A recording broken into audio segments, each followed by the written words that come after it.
faut dire que l'année 2017-2018, qui commence à boucler son premier trimestre, a démarré avec un ton qui stresse les acteurs que nous sommes, parents d'élèves, enseignants, notamment parents d'élèves et les apprenants. Ça stresse dans la mesure où il y a eu des préavis qui ont été déposés par les organisations d'enseignants. Et si on n'a pas l'écoute positive nécessaire, ça peut malheureusement déboucher sur des grèves effectives qui vont gréver le quantum horaire et qui ne nous permettront pas évidemment d'avoir le minimum qui puisse nous amener vers un système éducatif plus efficace en termes de résultats. Donc nous appelons vivement tous les acteurs à prendre conscience de cela et que chacun puisse faire face à sa partie de responsabilité. Évidemment que le premier d'entre eux est le gouvernement qui lui a signé des accords qu'il disait réalistes et réalisables. Nous osons espérer que les enseignants vont être écoutés. Un bilan va être fait sur le niveau d'exécution des consensus.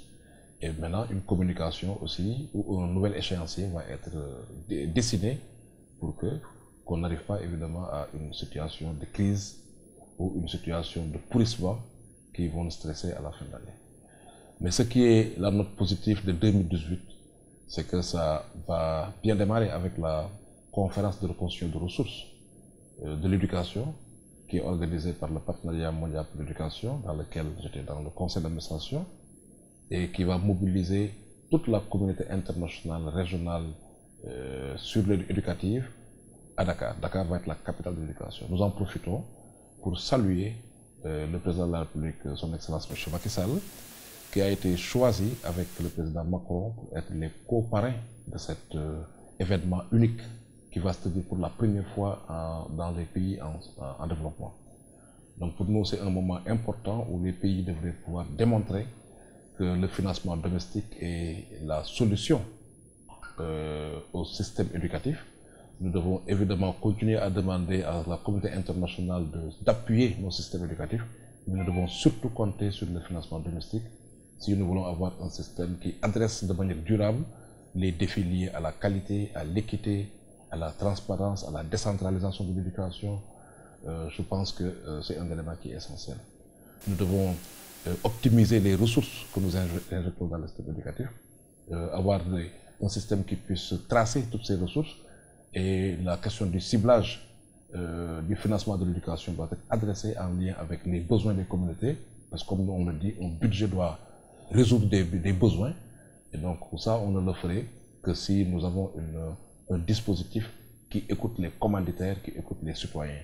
Pour ce qui est de la COSYDEP, nous pensons qu'on va déjà renforcer les contributions que nous sommes en train de faire en termes d'élaboration, de production de rapports alternatifs qui sont des outils d'aide à la décision, en traçant la politique éducative, voire les réalités du terrain, en renforçant nos antennes régionales, mais aussi, surtout, en essayant de décentraliser cette dernière trouvaille de la COSYDEP liée à la foire des innovations d'éducation-formation.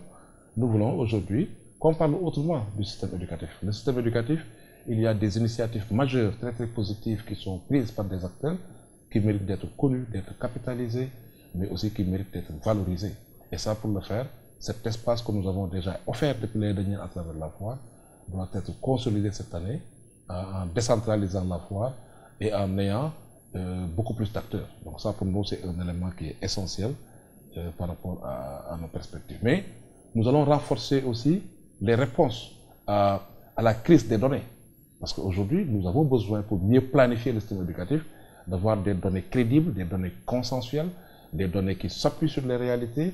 Et de ce point de vue, la production des différents rapports que nous faisons sur la politique éducative de manière générale, sur le financement en particulier, sur le suivi de la question de l'état civil ou le suivi de la question enseignante, toutes ces questions qui sont adressées par la COSYDEP méritent d'avoir évidemment des données qui parlent, des données qui soient compilées et des données qui soient transmises aux décideurs.